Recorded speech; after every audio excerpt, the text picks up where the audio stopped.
Magpie was adept at multitasking. Most days, she could be found walking and writing at the same time as she ran errands all over Ponyville while scribing whatever script needed finishing that day. Today, however, she was laser-focused as she stepped along the street. Lost was late for dinner, and it was her turn to cook. Magpie's wrath was truly terrible to behold. After a few questions to strangely nervous ponies cowering in doorways, she ascertained where her fiancé was and beat a path there post-haste.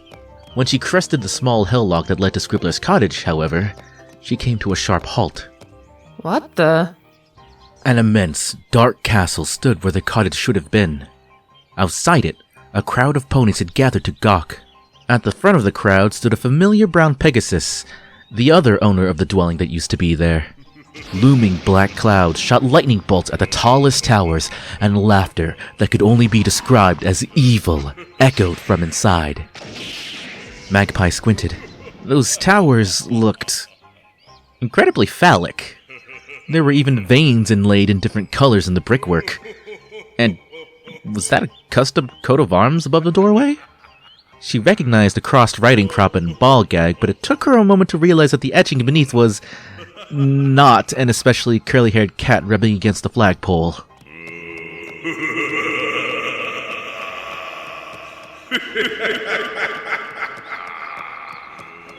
Why does that laugh sound so familiar? Magpie trotted closer, inching her way through the crowd.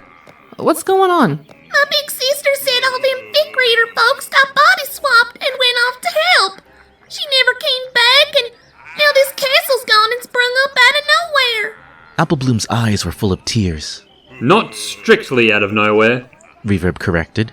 It used to be my bloody house until some pony turned it into that. Oh. No wonder Lost hadn't made it home in time for dinner. Wuten, I will fucking kill you! Yelled a muffled voice. Fix my fucking house and give Illya his body back. Magpie's nose wrinkled. Caitbug?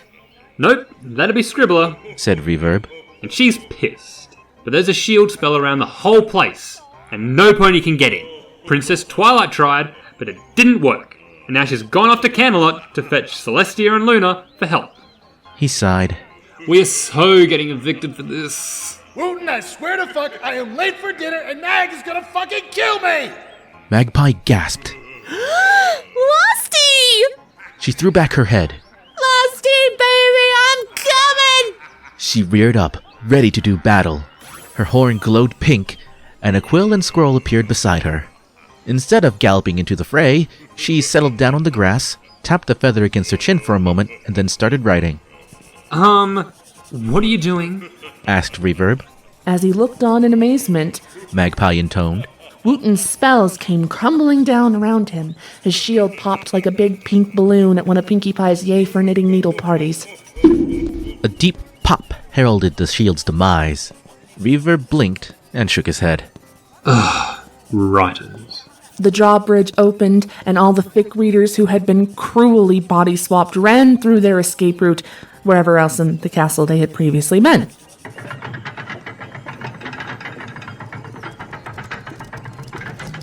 One clamor of hooves later, the lawn in front of the castle was dotted with panting bodies. Mag!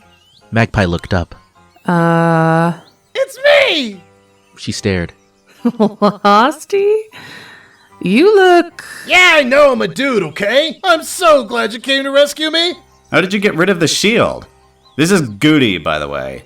You may not have realized because of how unfashionably hideous I am right now. Hey! Oh, come on, Thorny. Unshorn fetlocks haven't been invoked since 1987, and you know it. Meg, how in Celestia's name did you lower the drawbridge from out here?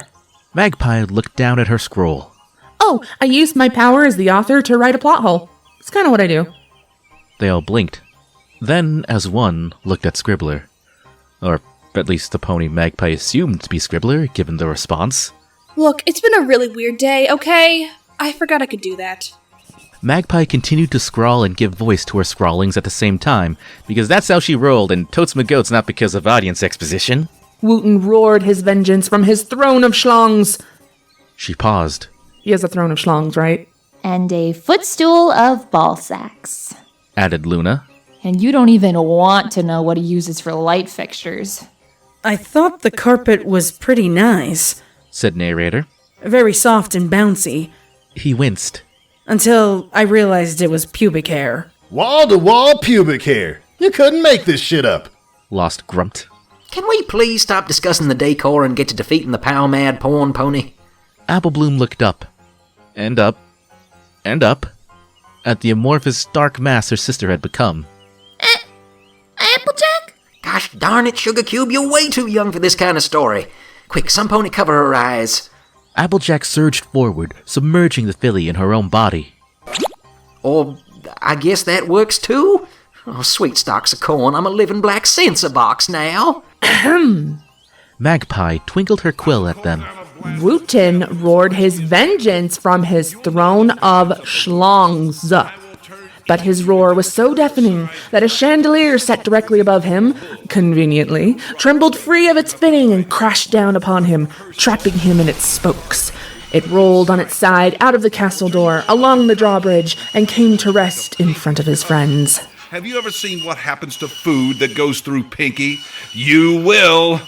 They all looked up to greet the mobile chandelier and its irate occupant. This isn't fair! Wuten screeched. You guys are cheating. This isn't a game, Wuten. Scribbler snapped. And even if it was, we're rage quitting! Goombasa added. No! Wuten wailed. The chandelier spun in place like a giant penny. Oh, damn it. I'm totally gonna spew. Get out of firing range! Goody hid behind Magpie. Mag, hit him with your wordy whammy again! Never. I'm an alicorn and I like it. Wuten's face whirled past. Don't take this away from me! I would appreciate my buddy back, dear boy. You've had a lot of fun with my powers, but I'm really quite attached to them. Aren't friends supposed to be kind to each other? Illya asked patiently. Stop using mind games on me, Illya. Gonna blow chunks. Mag, hit him again! Something catapulted out of the spinning chandelier and beamed Lost in the face. Ow! Motherfucker! Damn it, I need my fucking horde back! I hate being an Earth Pony. Magpie levitated the object over to her to look at it. The inspiration manifestation? Oh, sweet Celestia, what were you thinking, Wuten? This thing is dangerous. And Hasbro property. You're gonna get in trouble so many different ways. Even better, he made alterations. Scribbler informed her, making quote marks with her hooves. Ugh, do you even wash these things, Kate? With all due respect, fuck you, Senpai. Magpie flipped the book open, scanning the lines wordlessly. Last mare comes. She looked up. Comes. It's not subtle. It means... Yeah, I know what it means, Wuten. My channel is G-rated, not me. Orgasm, the big O, bukkake, the two-pump chump, spooge, vinegar strokes, making the O face, releasing the ghost load, sneezing from downstairs. Stop it, stop it, stop it! Luna pressed her hooves over her ears. I can't bear to hear Illya's voice say all those things. And to nut. Magpie's ears flattened. And this is why I keep all of my content G-rated. Or PG-rated. You know, for kids. She looked back at the book. But the wording you used is kind of ambiguous. A creaking and screeching of metal drowned out her words. The chandelier burst under the force of extending alicorn wings. Using a combination of brute strength and telekinesis, Wuten tore himself free and rose into the air, beating his great purple wings majestically. His smile, however, was anything but majestic. If Thorny had not already cornered the market in mad grinning, Wuten would have. Behold my might, Ponyville. Nothing can stop the king of Plop. From my stronghold of Castle Porno. Seriously, that's the best name you could come up with? I shall rule over you all, and bring you all into the light of Klopvik. Today, Ponyville. Tomorrow, the all of Equestria. A brown bullet shot past him. Reverb's kick connected with Wuten's chin, sending him tail over tip through the air. He flapped his wings, reversed direction, and came back for another roundhouse, then brought both forehoofs together, raised them above his head, and brought them down in a shattering blow that sent a very confused Wuten into the ground below.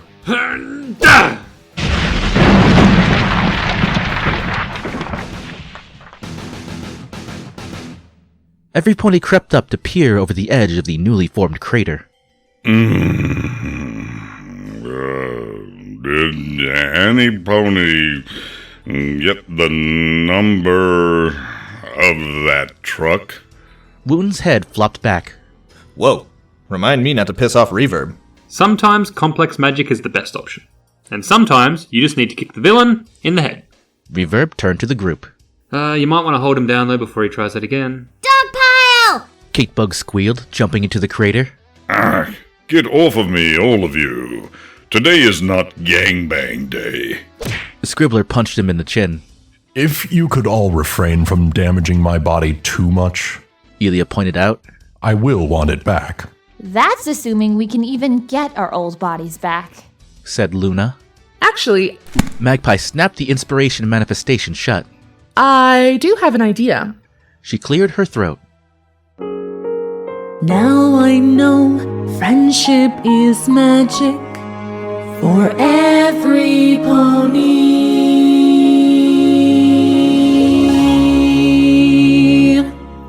Isn't that a song from... Lost's eyes widened. Princess Trixie Sparkle! The heck? Applejack's outline began to glow. Whoa, Nelly, this feels weirder than an apple core thermometer in the Jaxie. From 4 other places in Ponyville, and one from distant Counterlot, beams of different colored light shot forth to combine into a rainbow. The glowing beam of magical radiance delved into the crater, wrapping around every pony there and bathing them in its glow. As it dissolved, every pony looked at each other. I'm me again! Thank God! Pitch shrieked. He flapped into the air and did a victorious loop-de-loop. Yay! Starry squealed joyfully. Magpie nodded triumphantly.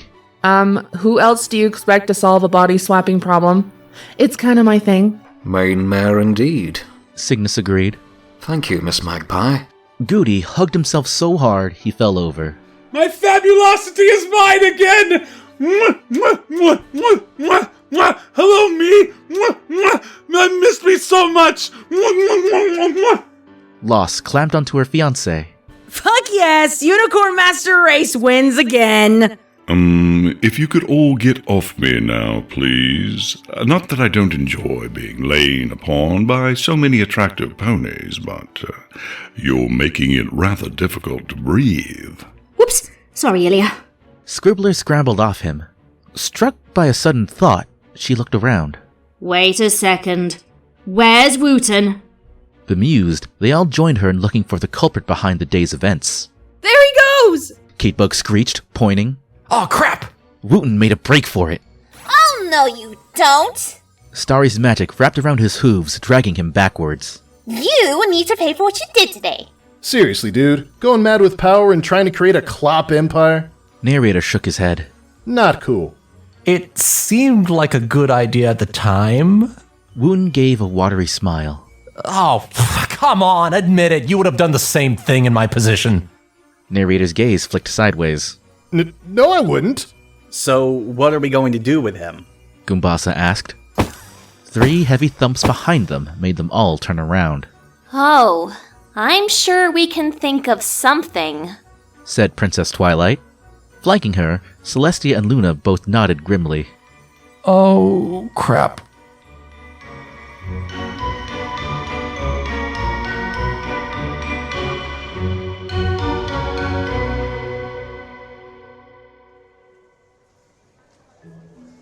Sugar Cube Corner hummed with activity. The booths and tables were crammed to bursting, and the air was alive with scents of fresh baked goods and the sounds of happy voices. So, when does this community service end? Luna asked, biting into a blueberry muffin. As soon as he's taken Castle Porno apart and used the bricks to build the new skate park, Thornquill replied. His eye had retained an occasional twitch, but he was otherwise recovered from the ordeal. He still insisted on bringing Almaki with him wherever he went, however, so they were sharing a banana split as they sat with their friends and chatted. Applejack is supervising, said Scribbler. She's pretty good at tearing buildings down and rebuilding them after all those bombs on Sweet Apple Acres. She broke off a piece of lemon cake and popped it into Reverb's mouth. And I think she's enjoying seeing Wuten struggle a little, added Goombasa. This cinnamon bun is wonderful. My compliments to the chef. The door chimed. Magpie, Lost, and Goody ambled in, joining the group when they waved. Cheat day is best day. Goody sighed as he bounced in place. And this cheat day is the best yet. He trotted up to the counter, eyebrows bouncing as much as his hooves. Garçon, I would like... He sucked in a breath. 3 cinnamon swirls, 2 chocolate ganaches, 5 cherry pies, 2 lemon puddings, a flambéed custard cream, 2 slices of banana bread, 1 toffee ice cream sundae, and 1 cognac truffle. His smile could have floated off his face like a Cheshire cat. Please. Decked out in a frilly pink apron and hairnet, Chaotic glared daggers at him. Anything else? He gritted. Oh, that's just for starters. Goody batted his eyelashes. I may not even eat any of it, to be honest. I just want to order it. Maybe find a problem and send it all back. Maybe order replacements. You're a monster. First rule of fic readers, buddy. Goody leaned in close. Don't mess with the Goody Booty.